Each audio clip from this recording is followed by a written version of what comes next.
बिस्मिल्लाहिर्रहमानिर्रहीम। अस्सलाम वालेकुम। आज हम स्टार्ट करने वाले हैं यूनिट नंबर 6 जो कि है सॉल्यूशंस के बारे में। ठीक है, तो हम अपना लेक्चर नंबर 41 स्टार्ट करते हैं। सॉल्यूशंस क्या होते हैं? आपको पता है कि हम डेली लाइफ में बहुत सारे मिक्सचर्स के साथ हमारा वास्ता पड़ता है, बहुत सारे मिक्सचर्स के साथ हम काम करते हैं। ठीक है, तो और उन मिक्सचर्स को हम अलग अलग यूजेस के लिए इस्तेमाल करते हैं। ठीक है, तो ऐसे जो कम्बिनेशंस होते हैं ना, जो चीज़ कम्बिनेशन से बने उसको हम सॉल्यूशन का नाम देते हैं। ये हम आम अल्फाज की बात कर रहे हैं। ठीक है, कि जो भी चीज़ हम किसी चीज़ को कंबाइन कर रहे हैं, मिक्स कर रहे हैं, तो उसको हम सॉल्यूशन का नाम दे देते हैं, है ना। अच्छा, अगर हम साइंस केमिस्ट्री के हिसाब से देखें, ठीक है, कि सॉल्यूशन क्या होता है, तो उसकी एक प्रॉपर डेफिनेशन होती है। उस डेफिनेशन के अकॉर्डिंग सॉल्यूशन जो है वो एक ऐसा मिक्सचर है, ठीक है, वो एक ऐसा होमोजीनियस मिक्सचर है जिसमें दो या दो से ज़्यादा सब्सटेंसेस कंबाइन हुए होते हैं। ठीक है, अब मिक्सचर की बात आ गई तो मिक्सचर हम पहले ही चैप्टर में डिस्कस कर चुके हैं कि मिक्सचर जो है, जब दो या दो से ज़्यादा प्योर सब्सटेंसेस कंबाइन होते हैं तब वो मिक्सचर बनाते हैं, है ना। तो ये तो होगी मिक्सचर की डेफिनेशन। तो सॉल्यूशंस जो होते हैं ना, वो मिक्सचर्स ही होते हैं। एक बात तो ये क्लियर कर लीजिए, ठीक है, सॉल्यूशंस जो होते हैं वो मिक्सचर्स ही होते हैं। अब सॉल्यूशंस ऐसे मिक्सचर होते हैं जिसमें दो या दो से ज़्यादा सब्सटेंसेस कंबाइन हो, और जब वो कंबाइन हो तो वो एक होमोजीनियस स्ट्रक्चर बनाए। ठीक है, होमो का मतलब क्या होता है? सेम। इसका मतलब होमोजीनियस मिक्सचर कैसा होगा कि जब उसका मिक्सचर बनेगा तो उसके जो कंपोनेंट्स है, जो सब्सटेंसेस मिले हुए हैं आपस में, कंबाइन हुए हैं, वो अलग अलग से नहीं नज़र आएंगे, बल्कि वो एक पूरा यूनिफॉर्म सा सॉल्यूशन होगा जिसमें से आपको ढूंढना नहीं पड़ेगा, बल्कि वो एक पूरा यूनिफॉर्म सॉल्यूशन होगा। ठीक है जी।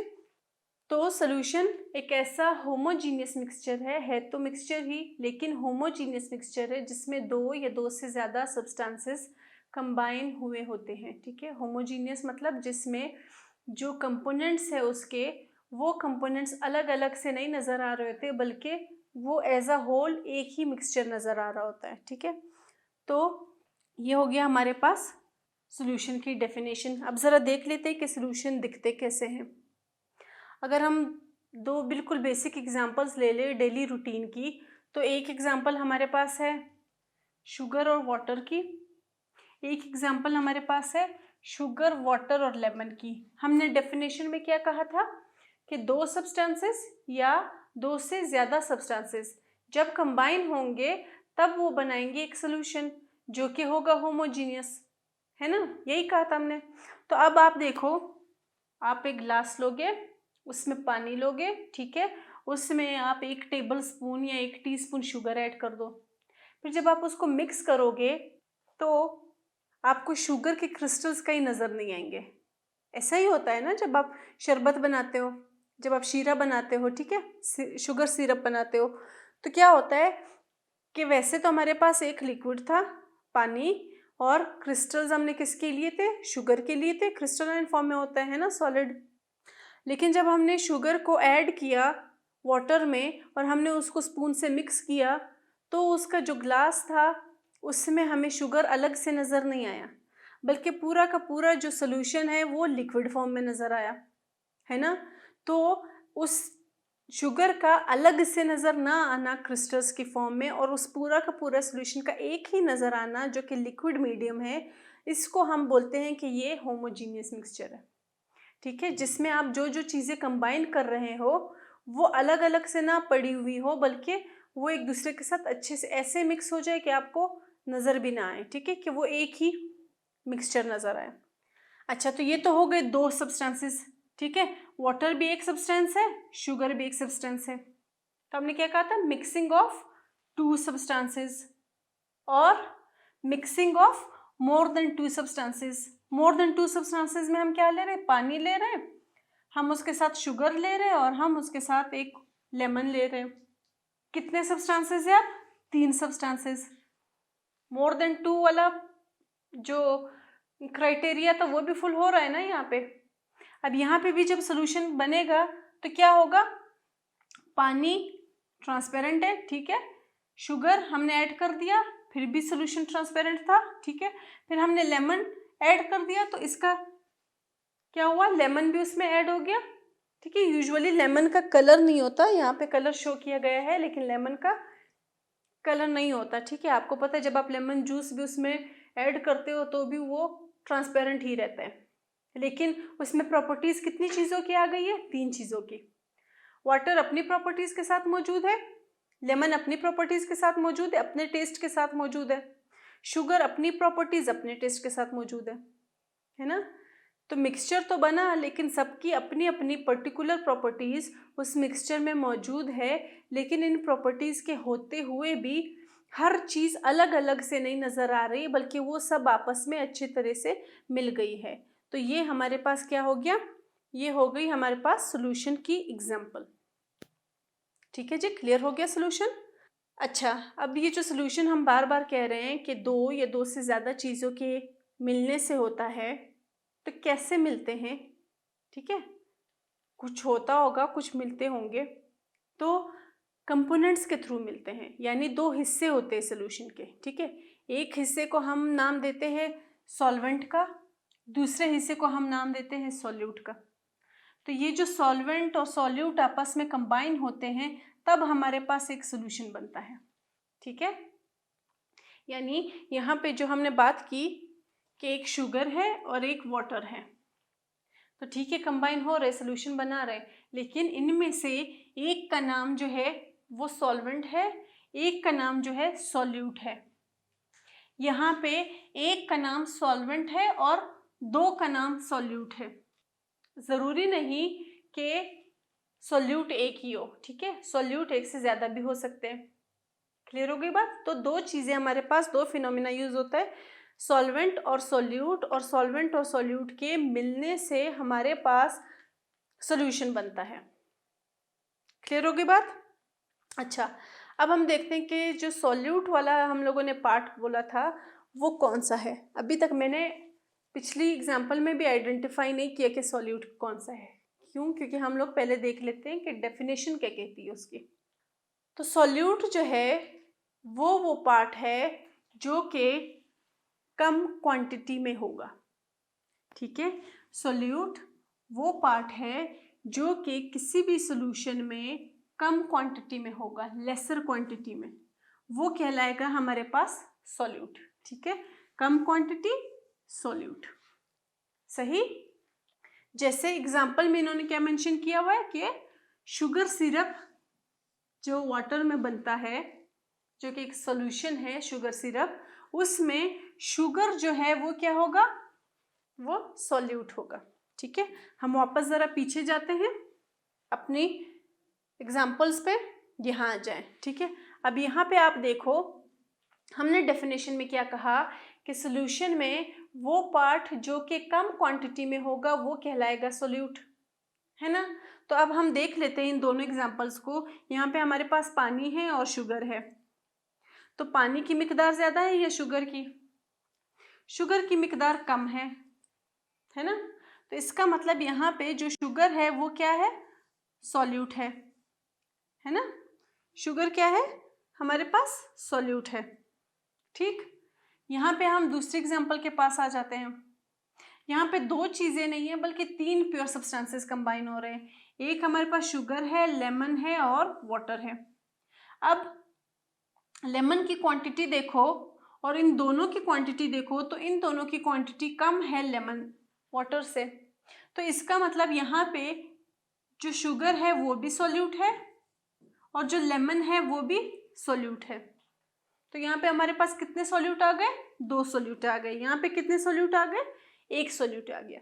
तो यहाँ तक बात क्लियर हो गई कि जो भी चीज़, जो भी सब्सटेंस कम क्वांटिटी में होगा किसी भी सॉल्यूशन में, वो हमारे पास कहलाएगा सॉल्यूट। अच्छा जी, दूसरी चीज़ है सॉल्वेंट। वो सब्सटेंस जो कि सॉल्यूशन बनाते वक्त ज़्यादा क्वांटिटी में होगा, ग्रेटर क्वांटिटी में होगा, वो कहलाएगा सॉल्वेंट, है ना। हम वापस पीछे ज़रा चलते हैं। यहाँ पे हमने सिर्फ शुगर की एग्जांपल ली थी ना सॉल्यूट में, यहाँ पे सिर्फ लेमन और शुगर को देखा था, पानी को हमने बीच में स्किप कर दिया था। क्यों स्किप किया? क्योंकि पानी जो है वो सॉल्वेंट है। पानी की मिकदार यहाँ पे देखो ज़्यादा है तो ये सॉल्वेंट हो गया, पानी की मिकदार यहाँ पे भी ज़्यादा है तो ये क्या हो गया? सॉल्वेंट हो गया। क्लियर हो गई बात? ठीक है। यहाँ पे क्या आप अगर 10 ग्राम का वैक्स ले लो और उसको 100 ml बेंजीन में डिजोल्व कर लो, एक केमिकल एग्जांपल है, ठीक है, डेली रूटीन से हटके, तो जो वैक्स है वो कितना है? कम अमाउंट में है, सिर्फ 10 ग्राम है, तो इसका मतलब वैक्स सॉल्यूट है और जो 100 ml बेंजीन है वो हमारे पास क्या है? सॉल्वेंट है ना। हमने सॉल्यूट और सॉल्वेंट को क्वांटिटी की बुनियाद पे ही कैटेगराइज किया है कि सॉल्यूट की क्वांटिटी कम होगी यानी 10 ग्राम वैक्स, और सॉल्वेंट की क्वांटिटी ज़्यादा होगी यानी 100 ml बेंजीन। ठीक है, तो यहाँ तक बात क्लियर हो गई कि सॉल्यूशन जो है वो 2 या 2 से ज़्यादा प्योर सब्सटेंसेस के आपस में कंबाइन होने से, मिक्स होने से बनते हैं, जो कि होमोजीनियस फॉर्म बना देती है सॉल्यूशन का। और सॉल्यूशन के 2 कंपोनेंट से एक कंपोनेंट का नाम है सॉल्यूट, जो कि कम अमाउंट में होगी, उसकी क्वांटिटी कम होगी, और दूसरा जो कंपोनेंट है वो है सॉल्वेंट और उसकी क्वांटिटी जो है वो ज़्यादा होगी। अच्छा जी, नेक्स्ट स्लाइड पे आ गए। अगेन हमारे पास एग्जाम्पल क्या है कि एक सब्सटेंस है, यहाँ पे दूसरा सब्सटेंस है, यहाँ पे हमने सॉलिड ले लिया, यहाँ पे लिक्विड ले लिया। जब हमने इसको कंबाइन कर दिया तो अब सॉलिड आपको अलग से नज़र नहीं आ रहा, ठीक है, तो अब ये पूरा का पूरा जो फॉर्म है वो किस में कन्वर्ट हो गया? लिक्विड में। यहाँ पे मॉलिक्यूल सारे के सारे मौजूद है, आपको नज़र आ रहे हैं, जो कि यूजुअली अगर आप सोल्यूशन बनाओगे तो आपको मॉलिक्यूल्स तो नज़र नहीं आएंगे, लेकिन उसके होमोजेनिटी से आपको पता चल जाएगा कि हाँ जी सोल्यूशन बन चुका है। तो यहाँ पे समझाने के लिए आपको मॉलिक्यूल्स ब्लैक, रेड और ब्लू सारे नज़र आ रहे हैं, लेकिन फॉर्म ऐसे नहीं है कि सॉलिड अलग से घूम रहा है इस मीडियम में और लिक्विड अलग है, बल्कि वो जो सॉलिड है वो क्या हो गया है? डिसॉल्व हो गया है लिक्विड में। तो हमारे पास एक सॉल्यूशन बन गया है जो कि है होमोजीनियस सॉल्यूशन। अच्छा जी, फिर हम देख लेते हैं, हमने सॉल्यूशन की डेफिनेशन देख ली, उसके कंपोनेंट्स देख लिए, अब हम आ जाते हैं कि सॉल्यूशन की क्लासिफिकेशन कैसे होती है। अब सॉल्यूशन जो है, याद रखिएगा, वो एक टाइप की नहीं होती, ठीक है, एक टाइप की क्लासिफिकेशन पे बेस्ड नहीं होती, बल्कि सॉल्यूशन के अलग अलग क्लासिफिकेशंस होते हैं, ठीक है। सॉल्यूशन के टाइप्स जो है ना वो 4-5 तरीकों से डिवाइडेड है, अलग अलग हमारे पास उसकी टाइप्स आ जाती हैं। जैसे एक क्लासिफिकेशन उसकी होती है होमोजिनिटी की बेसिस पे, जिसमें हम देखते हैं कि क्या सॉल्यूशन होमोजीनियस है या नहीं है, अगर है तो क्या होगा, अगर नहीं है तो उसका क्या नाम होगा, है ना। दूसरी जो क्लासिफिकेशन हम देखते हैं वो सॉल्युबिलिटी के बेस पे कहते हैं कि जब कौन सा सॉल्यूशन सॉल्युबिलिटी के हिसाब से कितनी टाइप से सॉल्यूशन की, 1 है, 2 है, 3 है, कितनी है। फिर तीसरी जो क्लासिफिकेशन है वो है अमाउंट ऑफ सॉल्यूट के बेसिस पे, कि सॉल्यूट कम होगा तो कैसा सॉल्यूशन होगा, सॉल्यूट ज़्यादा होगा तो कैसा सॉल्यूशन होगा। इस बेस पे भी एक और क्लासिफिकेशन आ जाती है। फिर मीडियम सॉल्वेंट जो है, ठीक है, जो सॉल्वेंट है मीडियम है वो कैसा होगा, उसके बेसिस पे एक अलग क्लासिफिकेशन है। तो आपको जब टाइप्स का क्वेश्चन आएगा तो वो स्पेसिफाई होगा कि आप या तो सॉल्युबिलिटी के हिसाब से बता दो, या सॉल्यूट की क्वांटिटी के हिसाब से बता दो, या किसी हिसाब से बता दो।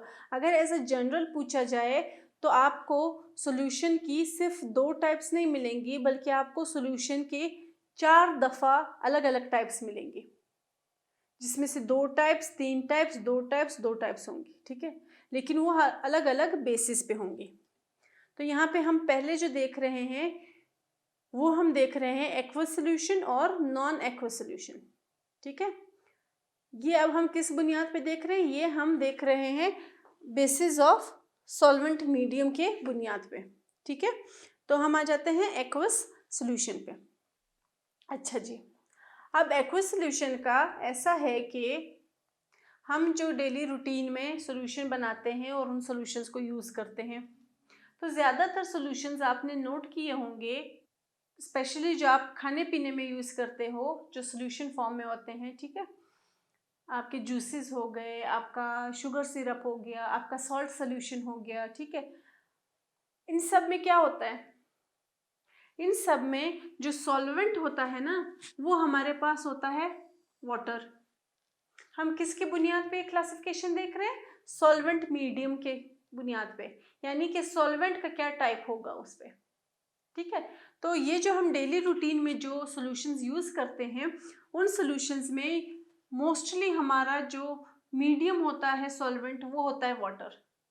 यानी सॉल्यूट कुछ भी हो सकता है, लेकिन सॉल्वेंट हमारे पास वाटर ही रहता है। तो ऐसे सॉल्यूशंस जिनमें सॉल्वेंट हमारे पास वाटर हो, वो वाटर सॉल्यूशंस क्या कहलाएंगे, एक्वस सॉल्यूशंस कहलाएंगे। यानी जिन सॉल्यूशन में मीडियम हमारे पास वाटर हो, मीडियम यानी सॉल्वेंट हमारे पास मीडियम वाटर हो, तो हमारे पास क्या होगा कि उन सॉल्यूशंस को हम नाम देंगे एक्वस सॉल्यूशन का। ठीक हो गया। तो हर सॉल्यूशन में कोई ना कोई प्रॉपर्टीज होती है जो कि उस सॉल्यूशन को दूसरे से अलग बनाती है, ठीक है, या फिर उस सॉल्यूशन को उन कंपाउंड से अलग बनाती है जिन कंपाउंड से मिलकर वो सॉल्यूशन बना होता है। ठीक है, तो अब हम इसी चीज को देख लेते हैं। यहाँ तक बात क्लियर हो गई कि जो भी सॉल्यूशन, आपको पता है दो चीजों से मिलकर बना होता है, सॉल्यूट और सॉल्वेंट। तो अगर किसी भी सॉल्यूशन में सॉल्वेंट जो है वो वाटर है, सॉल्यूट चाहे कुछ भी हो, ठीक है, सॉल्यूट का हमारे पास इस टाइम ऑप्शन नहीं है, हम सिर्फ सॉल्वेंट की बेस पे बात कर रहे हैं। अगर हमारे पास सॉल्वेंट वाटर है तो इसका मतलब वो सॉल्यूशन कहलाएगा एक्वस सॉल्यूशन। ठीक है, और हर एक्वस सॉल्यूशन में या किसी भी सॉल्यूशन में हम ये हमेशा से कहते हैं, मिक्सचर के टाइम भी हमने ये बात क्लेरिफाई की थी कि जब सॉल्यूशन जो कि मिक्सचर का ही एक फॉर्म है जब बनेगा, तो उसमें जो मौजूद कंपोनेंट्स हैं यानी कंपाउंड्स हैं अलग अलग, वो अपनी प्रॉपर्टीज लूज कर देंगे। ठीक है, वो अपनी प्रॉपर्टीज लूज कर देंगे। अगेन हमने शुगर वाली एग्जांपल ले ली। शुगर सॉल्यूट था, मीडियम क्या है, सॉल्वेंट क्या है, वाटर है। तो जब हम शुगर सिरप बनाएंगे तो उसको हम क्या नाम देंगे, एक्वस सॉल्यूशन का नाम देंगे। फिर आ जाते हैं हम नॉन एक्वस सॉल्यूशन पे। नॉन एक्वस सॉल्यूशन में जब हम कोई भी सॉल्यूट डिसॉल्व करते हैं किसी सॉल्वेंट में और वो सॉल्वेंट वाटर नहीं हो, वाटर के अलावा कुछ भी हो, तो हमारे पास वो सॉल्यूशन कहलाएगा non aqueous solution. Solvent water है तो हमारे पास है एक्वस सॉल्यूशन, और अगर सॉल्वेंट हमारे पास वाटर नहीं है तो हमारे पास क्या होगा, नॉन एक्वस सॉल्यूशन। ठीक है, क्लियर हो गई बात। सिर्फ किस बेसिस पे है, सॉल्वेंट की बेसिस पे। सॉल्वेंट वाटर है तो एक्वस सॉल्यूशन, सॉल्वेंट वाटर नहीं है, नॉन वाटर कोई एंटिटी है, तो फिर वो क्या होगा, नॉन एक्वस सॉल्यूशन होगा। तो नॉन एक्वस सॉल्यूशन के हमारे पास एग्जांपल्स क्या क्या हो सकती है, आयोडीन जब हम टेट्राक्लोराइड बनाते हैं, सल्फर जब हम कार्बन डाइसल्फाइड बनाते हैं, फास्फोरस जब हम इथाइल अल्कोहल बनाते हैं। यानी इथाइल अल्कोहल में हमारे पास सॉल्वेंट क्या है, फास्फोरस है, कार्बन डाइसल्फाइड में सॉल्वेंट क्या है, सल्फर है, और कार्बन टेट्राक्लोराइड में हमारे पास मीडियम क्या है, सॉल्वेंट क्या है, आयोडीन है। तो यहाँ पे कहीं पे भी हमारे पास मीडियम जो है जिसमें सॉल्यूशन बन रहा है यानी सॉल्वेंट, वो वाटर नहीं है, तो इसलिए हम इन सबको नॉन एक्वस सॉल्वेंट कहेंगे और उनसे जो सॉल्यूशन बनेगा उसको हम नाम देंगे नॉन एक्वस सॉल्यूशन का। ठीक है जी। अच्छा, दूसरी चीज आ जाती है, अब एक और क्लासिफिकेशन आ जाती है। ये एक क्लासिफिकेशन थी जो कि किस बुनियाद पे थी, बुनियाद पे थी सॉल्वेंट मॉलिक्यूल्स के, ठीक है, सॉल्वेंट मीडियम की बुनियाद पे थी। ये जो दूसरी हमारे पास क्लासिफिकेशन है होमोजीनियस और हेट्रोजीनियस मिक्सचर्स की, ये किस बेसिस पे है हमारे पास, ये भी मॉलिक्यूल्स के बेसिस पे है कि जो मॉलिक्यूल्स है क्या वो जब सॉल्यूशन बनेगा तब हमें अलग अलग से नज़र उसमें आएंगे या फिर पूरे जो है वो मिक्स होके एक दूसरे में घुल मिल जाएंगे और एक पूरा यूनिफॉर्म हमारे पास सॉल्यूशन होगा। तो जो पहली है वो होमोजीनियस मिक्सचर है। होमोजीनियस का जिक्र हम डेफिनेशन में भी कर चुके हैं, ठीक है, क्योंकि मोस्टली जो है जो सॉल्यूशंस यूज होते हैं वो होमोजीनियस होते हैं, ठीक है। अच्छा, होमोजीनियस मिक्सचर ऐसा मिक्सचर है जिसमें कंपोजिशन यूनिफॉर्म रहेगी, ठीक है, कंपोजिशन यूनिफॉर्म रहेगी थ्रू आउट द मिक्सचर, ठीक है। यानी इसमें जो कंपोजिशन है, जिन कंपाउंड से आप मिलके ये बना रहे हो, उनकी कंपोजिशन जो है वो एग्जैक्ट रहेगी, यूनिफॉर्म रहेगी, फिक्स्ड रहेगी, तब वो हमारे पास क्या होता है, होमोजीनियस मिक्सचर होता है, ठीक है। तो हम अगर होमोजीनियस की कुछ एग्जांपल्स देख लें तो आपको पता चल जाएगा, यानी जिसमें हर एक की अलग अलग प्रॉपर्टी नहीं नज़र आ रही, ठीक है, कोई अलग अलग कंपाउंड्स का अलग अलग हिस्सा नहीं बन रहा उसमें, बल्कि वो आपस में इतने अच्छे से मिक्स हो गए हैं कि आपको एक ही चीज़ नज़र आएगी, ठीक है, एक ही फॉर्म नज़र आएगा, दूसरा उसका कोई फॉर्म नज़र नहीं आएगा। तो एग्जाम्पल्स हम कॉफ़ी के लिए लेते हैं। आप कॉफ़ी बीन्स लेते हो, उसको पानी में मिक्स करते हो, तो अब उसमें आपको कॉफ़ी और पानी अलग अलग नहीं नज़र आ रहा, ठीक है, आपको एक डार्क ब्राउन सा सोल्यूशन मिल रहा है जिसमें आपको पता है कि पानी भी है और कॉफ़ी भी है, लेकिन दोनों अलग अलग आपको नज़र नहीं आएंगे। तो ऐसी फॉर्म जिसमें दोनों अलग अलग नज़र ना आए बल्कि दोनों की कंपोजिशन यूनिफॉर्म रहे, वो हमारे पास होता है होमोजीनियस मिक्सचर, ठीक है जी।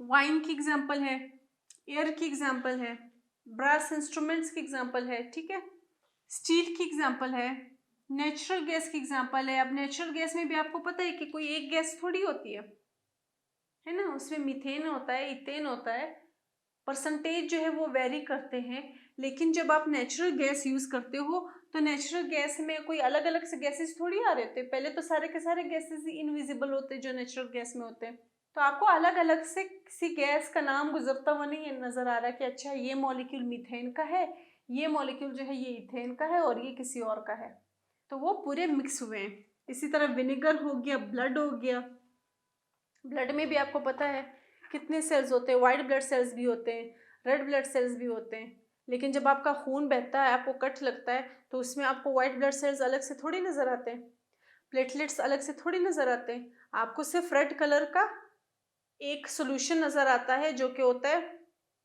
ब्लड की फॉर्म में। अब उसकी कंपोजिशन आपको अलग अलग से नज़र नहीं आ रही, उसकी कंपोजिशन फिक्स्ड है, ठीक है, क्लियर हो गई यहाँ तक बात। अच्छा, अब जो होमोजीनियस मिक्सचर है वो अलग अलग होमोजीनियस मिक्सचर्स खुद आपस में with in the homogeneous mixture उसके एक और क्लासिफिकेशन हो सकती है कि सॉलिड होमोजीनियस मिक्सचर कौन से होंगे, लिक्विड होमोजीनियस मिक्सचर कौन से होंगे और गैसियस होमोजीनियस मिक्सचर कौन से होंगे। तो हम देखते हैं पहले सॉलिड होमोजीनियस मिक्सचर। सीमेंट की बात कर लेते हैं, जब घर बनाने के लिए यूज करते हो तो सीमेंट आपको पता है कौन सी फॉर्म में है, सॉलिड फॉर्म में है ना। अब सीमेंट जो है वो एक सोल्यूशन है, अगर मैं ये कहूँ तो क्या मैं सही कह रही हूँ, बिल्कुल सही कह रही हूँ। सीमेंट एक ऐसा सोल्यूशन है, ऐसा मिक्सचर है कैल्शियम कंपाउंड्स के, यानी अलग अलग कैल्शियम कंपाउंड्स मिल के क्या बनाते हैं, सीमेंट बनाते हैं, जो कि है सॉलिड फॉर्म में। लेकिन जब आप सीमेंट देखते हो तो आपको अलग अलग कंपाउंड जो होते हैं वो अलग अलग तो नहीं नजर आ रहे होते, एक ही स्ट्रक्चर है सीमेंट का, आप एक बोरी खोलो तो भी उसका वही स्ट्रक्चर है, आप 10 खोलोगे तो भी उसका वही स्ट्रक्चर है। तो क्या है उसमें, कैल्शियम कंपाउंड्स मिक्स हुए हैं, लेकिन कौन सी वे में हुए, होमोजेनिटी के साथ हुए हैं, जिसकी वजह से हम उसको सॉलिड होमोजीनियस मिक्सचर या सॉलिड होमोजीनियस सोल्यूशन कह देते हैं, ठीक है। तो कैल्शियम कंपाउंड्स सैंड के साथ, वाटर के साथ, ग्रेवल के साथ, इन सब के साथ मिक्स हुए हैं और एक पूरा कंक्रीट यानी एक स्ट्रॉन्ग उसकी स्ट्रक्चर बन गई है, ठीक है, और वो एक बिल्डिंग मटेरियल के तौर पर यूज होता है। तो अब इसमें जो मिलने वाले सारे कंपाउंड्स थे, हालांकि वाटर जो है वो तो नहीं है ना सॉलिड, वो तो लिक्विड है, लेकिन एंड फॉर्म उसका क्या आया, सॉलिड फॉर्म में आया, तो इसलिए हम इसको क्या कह रहे हैं, सॉलिड होमोजीनियस मिक्सचर कह रहे हैं। फिर हम देख लेते हैं लिक्विड होमोजीनियस मिक्सचर। अच्छा, लिक्विड होमोजेनियस मिक्सचर की सबसे अच्छी एग्जांपल वाटर ही है, ठीक है, वाटर को हम एज अ मॉलिक्यूल भी लेते हैं और एज अ कंपाउंड भी काउंट करते हैं, ठीक है। अच्छा, अब जो वाटर है वो आपको पता है वो खुद भी कई चीज़ों से मिलके बना है। वाटर में आपको पता है मिनरल्स भी होते हैं, है ना, गैसेस भी होते हैं, हाइड्रोजन गैस है ना, ठीक है। तो उसमें मिनरल्स गैसेस वो सारे जब डिजॉल्व होते हैं तो जो प्यूरेस्ट फॉर्म है वो वाटर की आ जाती है ना।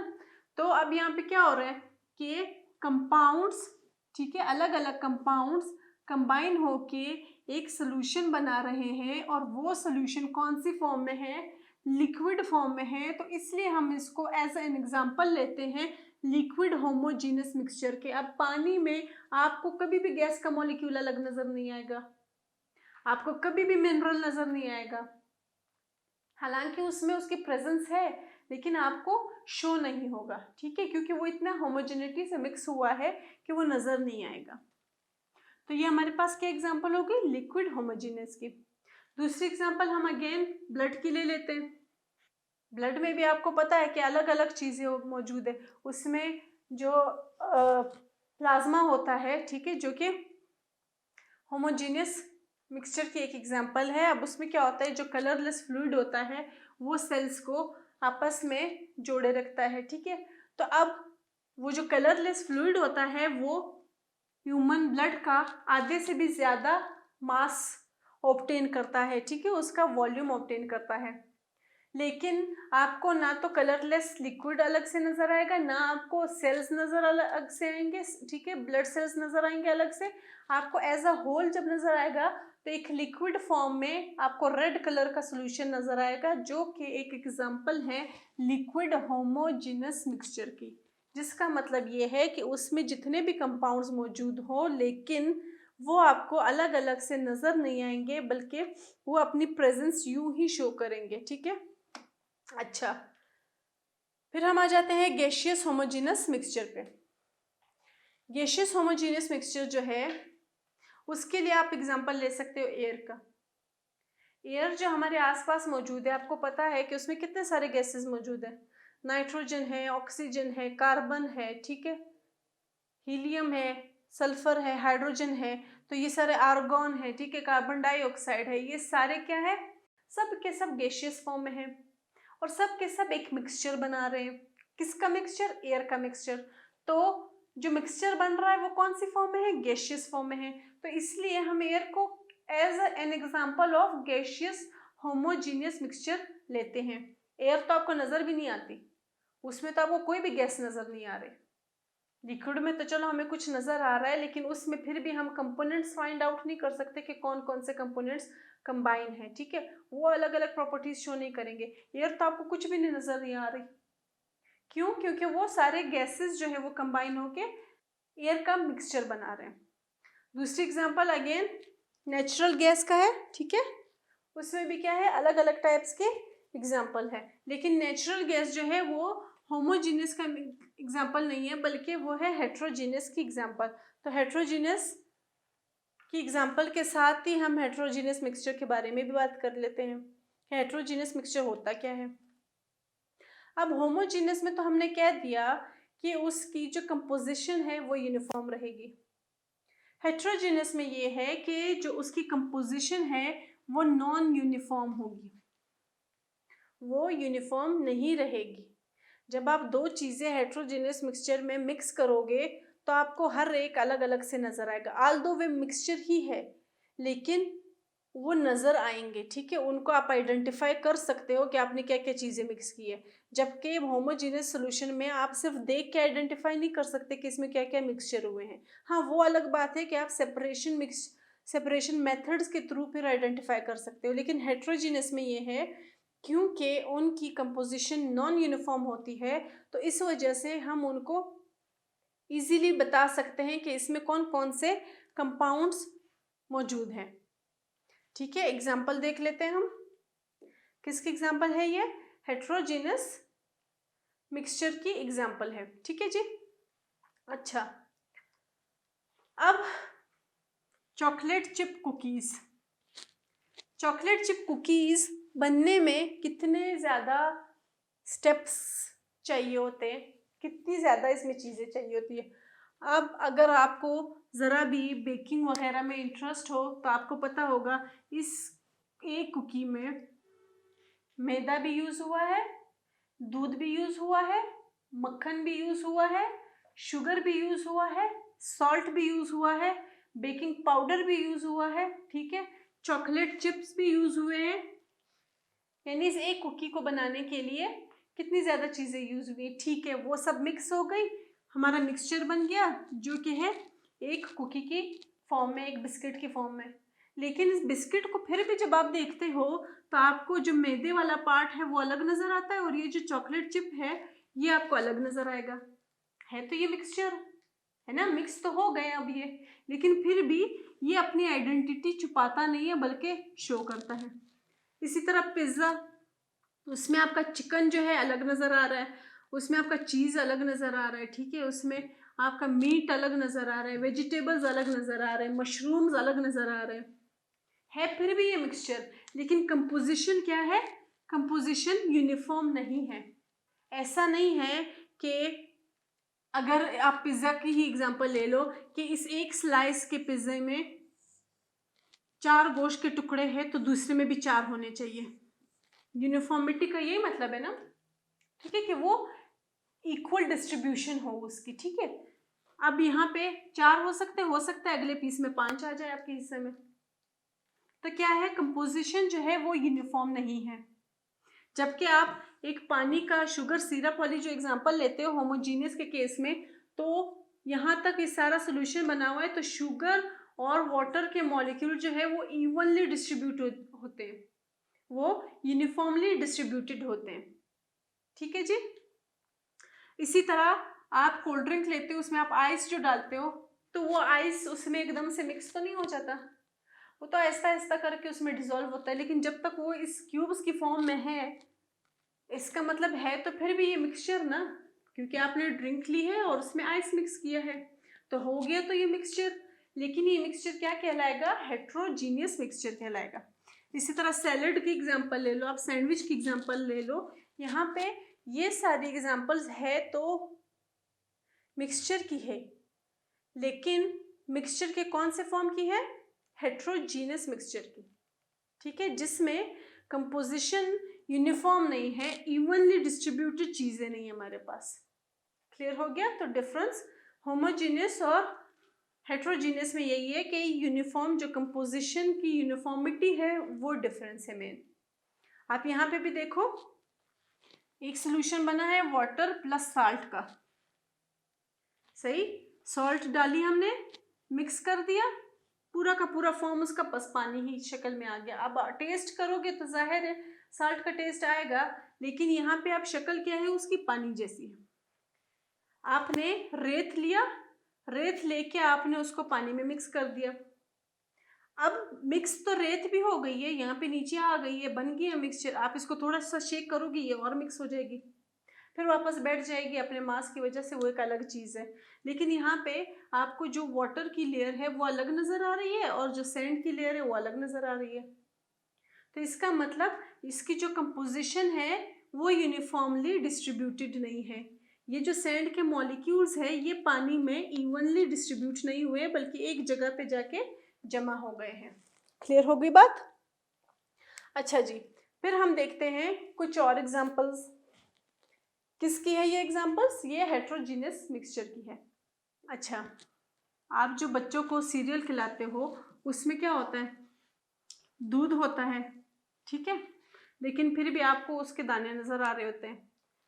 तो उसमें होता क्या है कि सॉलिड जो है, सॉलिड सीरियल मिक्स किया होता है लिक्विड मिल्क में, लेकिन फिर भी आपको मिल्क अलग से नज़र आ रहा होता है, सीरियल के पार्टिकल्स अलग से नज़र आ रहे होते हैं, है तो वो मिक्सचर, लेकिन अगेन क्या है कि उसमें इक्वल डिस्ट्रीब्यूशन नहीं है, यूनिफॉर्मिटी नहीं है कंपोजिशन में।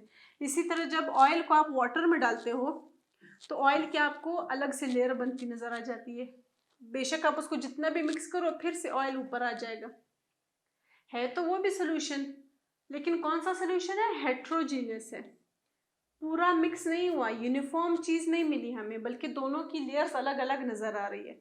ऑरेंज जूस, ऑरेंज जूस आप बनाओगे, अच्छा अब इसका ना हेट्रोजीनियस भी बन सकता है, होमोजीनियस भी बन सकता है। अगर आप ऑरेंज जूस बनाते हो और उसको छाने बगैर आप ग्लास में डाल देते हो जिसमें ऑरेंज का पल्प भी मौजूद है, यानी उसके जो सॉलिड पार्टिकल्स है वो भी मौजूद है, तब ये क्या होगा? हेट्रोजीनियस मिक्सचर होगा, क्योंकि यूनिफॉर्मली डिस्ट्रीब्यूटेड नहीं होंगे, है ना। इसी तरह अगर आप उसको छान लो तब सिर्फ लिक्विड की फॉर्म में जूस आएगा, उस फॉर्म को फिर हम होमोजीनियस का नाम देंगे। क्यों? क्योंकि तब मॉलिक्यूल्स और कंपाउंड जो है वो यूनिफॉर्मली डिस्ट्रीब्यूटेड हुए होते हैं। क्लियर हो गई बात? अच्छा जी, फिर सैंडी वाटर, अभी हमने पीछे डायग्राम में देखा कि वो भी क्या होता है? हेट्रोजीनियस मिक्सचर होता है। क्यों? क्योंकि दो फेज बनते हैं उसके, एक फेज यहाँ पे सैंड का बन रहा होता है, दूसरा फेज यहाँ पे लिक्विड का बन रहा होता है। ठीक है जी, क्लियर हो गई यहाँ तक बात? तो आज हमने क्या देखा कि सॉल्यूशन को कैसे डिफाइन करते हैं, सॉल्यूशन के कौन कौन से कंपोनेंट्स होते हैं, जो कि है सॉल्यूट और सॉल्वेंट। सॉल्यूट की कम अमाउंट होती है, सॉल्वेंट की ज़्यादा अमाउंट होती है। सॉल्यूशन की क्लासिफिकेशन 4 बेसिस पे होती है, उसमें से हमने आज जो देखे वो 2 बेसिस पे हमने देखे। एक क्लासिफिकेशन हमने सॉल्वेंट की बेसिस पे देखी जो कि थी एक्वस और नॉन एक्वस सॉल्यूशंस की। अगर आप पानी मीडियम ले रहे हो सॉल्वेंट का तो एक्वस सॉल्यूशन है, अगर पानी के अलावा कोई भी और चीज़ है सॉल्वेंट तो नॉन एक्वस सॉल्यूशन है। फिर हमने देखी एक और क्लासिफिकेशन होमोजीनियस और हेट्रोजीनियस मिक्सचर्स की, सॉल्यूशंस की। ठीक है, उसमें क्या था कि अगर कंपोजिशन यूनिफॉर्म है, इवनली डिस्ट्रीब्यूटेड है मॉलिक्यूल्स या कंपाउंड्स, तो होमोजीनियस मिक्सचर है। और अगर फेजेस बना रहे हैं अलग अलग और दोनों चीज़ें जो है वो अपने आप को पॉप आउट कर रही है अपनी प्रॉपर्टीज के साथ, तब वो क्या होगा? हेट्रोजीनियस मिक्सचर्स होंगे। तो आई होप यहाँ तक क्लियर हो गया होगा। Thank you.